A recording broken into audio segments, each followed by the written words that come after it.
I got a letter from the HOA claiming I owed thousands of dollars in fees for a property I've never even lived in.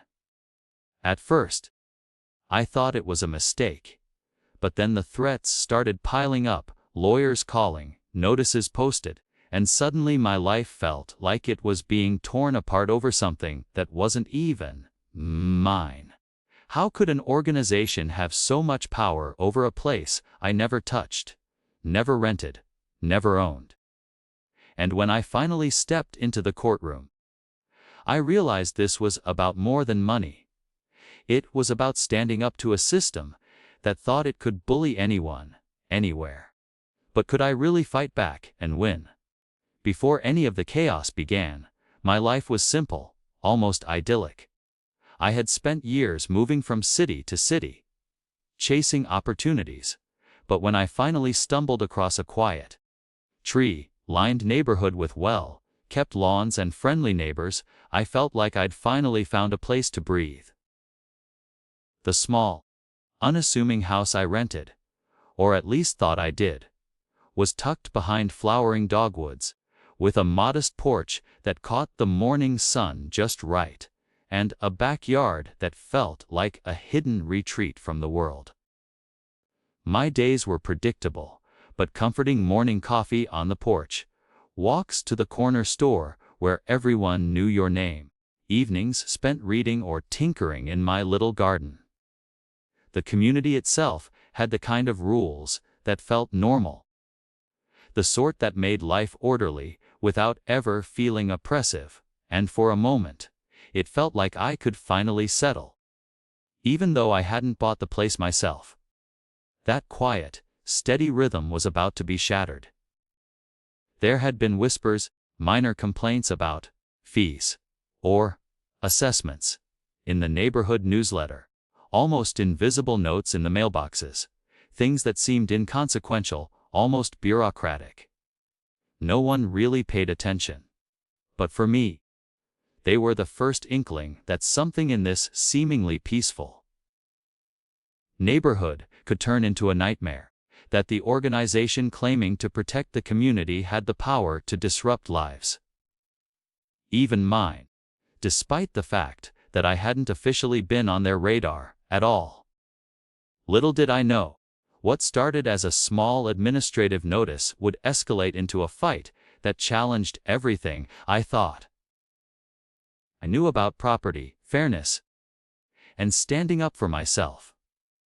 From the moment that first official-looking letter slipped through my mailbox, everything I thought I knew about my quiet little neighborhood began to unravel.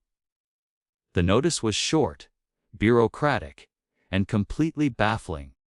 A demand for hundreds of dollars in fees for a property I had never even officially owned.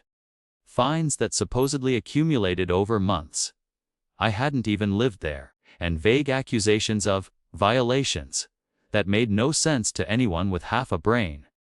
At first, I thought it must be a clerical error, a simple mistake that could be cleared up with a phone call. But when I tried to contact the HOA, the lines went unanswered, emails vanished into cyberspace, and any letter I sent received nothing but a generic, dismissive form response. It became increasingly clear that this wasn't about rules or community standards. It was about power, control, and intimidation. Suddenly, the peaceful walk to the corner store felt like traversing a minefield, because rumors were already circulating about the problem tenant who hadn't paid her dues. One neighbor, who had seemed friendly weeks before, now looked at me with a combination of suspicion and fear, as though they had been warned about me behind closed doors.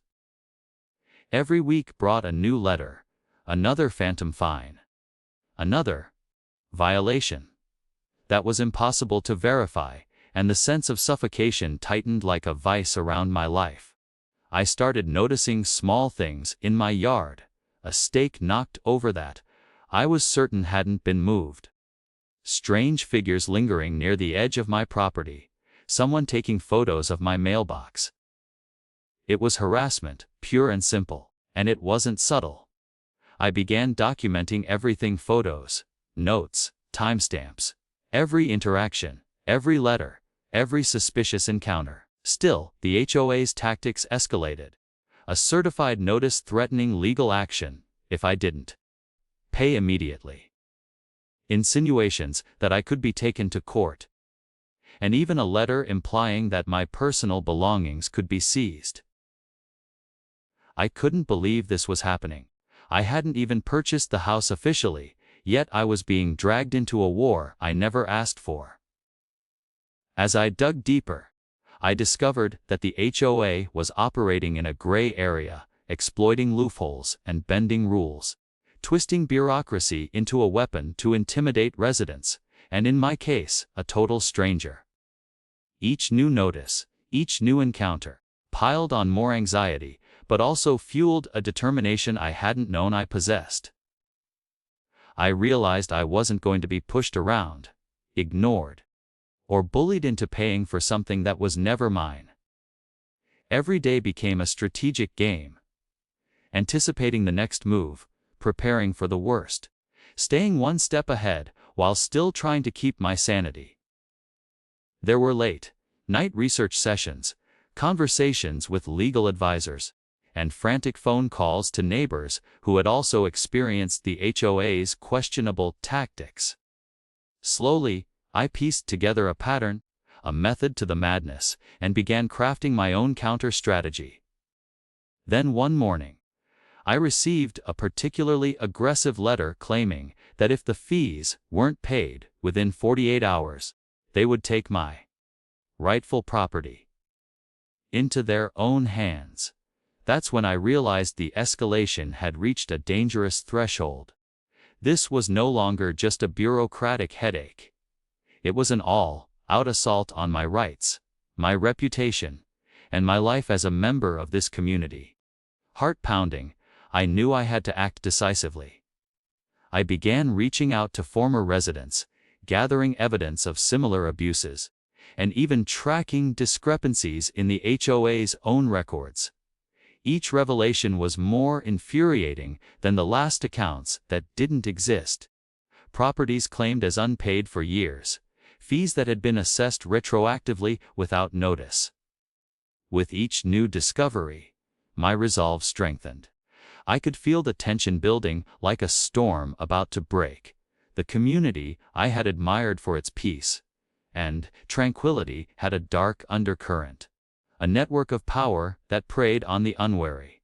And yet, within that darkness, I found clarity. If I wanted justice, I had to confront the system head-on, gather undeniable proof, and be ready for the moment when the facade would crumble. The days blurred together in a mix of anxiety, vigilance, and preparation, each moment bringing me closer to the inevitable confrontation. Finally, after weeks of meticulous planning and collecting documentation, I was poised to challenge them, not just on paper, but in a way that would expose their patterns, their intimidation tactics, and their abuse of authority. The tension was palpable. Every creak in the house, every passerby glancing at my property, reminded me that this wasn't a game. It was a battle for truth and justice. And just as I thought I was prepared for anything, a new letter arrived, stamped and certified, with language so brazen it was almost comical if it weren't so infuriating. They claimed to have proof of violations, fees owed, and authority to take immediate action. I stared at the envelope, realizing that everything was about to come to a head, that the moment of reckoning I had been preparing for had arrived. There was no turning back, no quiet resolution. The next steps I took would determine whether I was crushed by their arbitrary power, or whether I could finally stand up, fight back, and expose the truth for everyone to see. The storm I had been bracing for was here, and nothing would ever be the same again. The morning the confrontation began, I felt a mixture of dread and adrenaline pulsing through me like electricity, because everything I had been preparing for, the documentation, The witness statements, the evidence of the HOA's fabricated fees and illegal harassment, was about to be unleashed in a single, undeniable strike. As I walked into the community office, the atmosphere was thick with tension, the air seemed almost to hum with anticipation, and I could see the subtle glances exchanged between board members, a flicker of doubt in their eyes that hadn't been there before. They tried their usual tactics immediately: bureaucratic bluster, vague accusations, and the kind of condescending language meant to intimidate. But this time, I was ready. I calmly laid out the evidence, item by item, date by date, showing fees that didn't exist, violations that had never been recorded in any official log, and notices sent to addresses I had never even lived at. The room grew quiet as I methodically dismantled every claim they had made, their confident smirks fading into whispers of panic. I could feel the power shift subtly in the room, the scales tipping from fear to control, as the board realized that their usual tactics would not work against someone armed with irrefutable proof. Then came the bombshell. I presented correspondence that showed one of the board members had personally signed off on fabricated claims and falsified documents, essentially implicating themselves in potential fraud. The color drained from their faces, and for a moment, they froze, unsure whether to respond or retreat, because the gravity of the evidence left them trapped. My heart pounded, and my pulse raced as I felt the culmination of weeks of anxiety, research, and planning finally manifest into this moment of vindication. Every time they attempted to interrupt, I countered with facts, receipts, and sworn affidavits, exposing the intricate web of deception they had spun. Neighbors who had previously avoided involvement now peeked in, whispers spreading through the office like wildfire as everyone realized that the confrontation wasn't just about me. It was about the truth being revealed. The tension was almost unbearable as one board member tried to regain control, raising their voice, attempting to assert authority. But each assertion crumbled under the weight of proof, their threats now hollow echoes. The pivotal moment came when I unveiled the certified letters proving the immediate legal action. Threats had been fabricated, leaving no room for doubt about the illegitimacy of their claims. The room was silent except for the sound of paper shuffling, each page I laid down stripping away another layer of their intimidation. For the first time, I felt an undeniable sense of power, a mix of relief and righteous fury. As the reality sank in, I was no longer the victim. They were exposed. And just when it seemed they might attempt some desperate maneuver, I revealed the final piece of evidence, an official ruling from the county confirming that any fees claimed against me were void, illegal, and unenforceable, effectively turning their entire operation against them and making any further harassment a personal liability. You could almost feel the collective shock, the disbelief radiating off the board as the weight of legal authority settled over the room like a hammer. It was a turning point, not just for me, but for the community as a whole. The facade of unchecked power had crumbled in one decisive strike, leaving nothing but truth and accountability in its wake. As I gathered my evidence and prepared to leave, the board members sat frozen, their usual confidence replaced with stunned silence, and I realized that the story had shifted irrevocably. What had begun as harassment and intimidation had ended with undeniable justice. Yet the question lingered in the air. How far would they go next?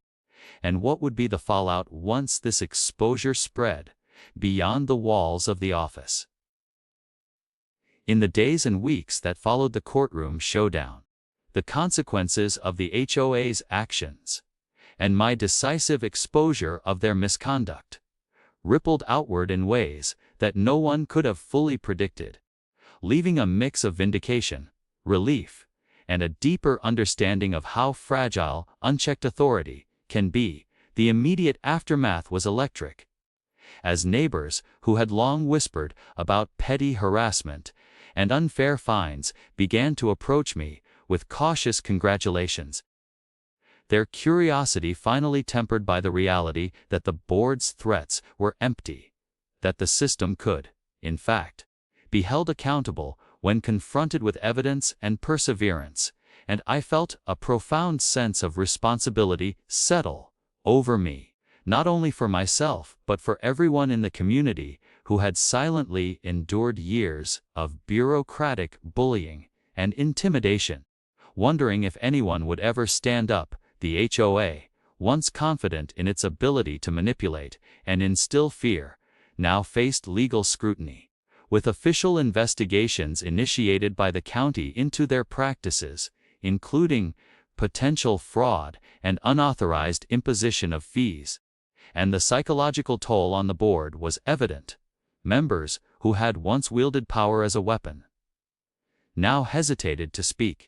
Their every word weighed against the undeniable documentation I had presented, realizing that their attempts to maintain control had backfired spectacularly, and the ripple effect extended beyond mere intimidation, as local media outlets picked up the story, framing it as a cautionary tale of what happens when small, insular governing bodies overstep their authority, which in turn encouraged other residents in neighboring communities to challenge unjust rules and fees, emboldening those who had previously felt powerless. And I watched as the dynamics of our neighborhood shifted almost overnight, with transparency becoming a rallying point. Meetings that had once been procedural exercises in rubber stamping board decisions, now transforming into forums for accountability and public oversight, a change underscored by a newfound respect from neighbors who had quietly observed the conflict from their porches or across yards.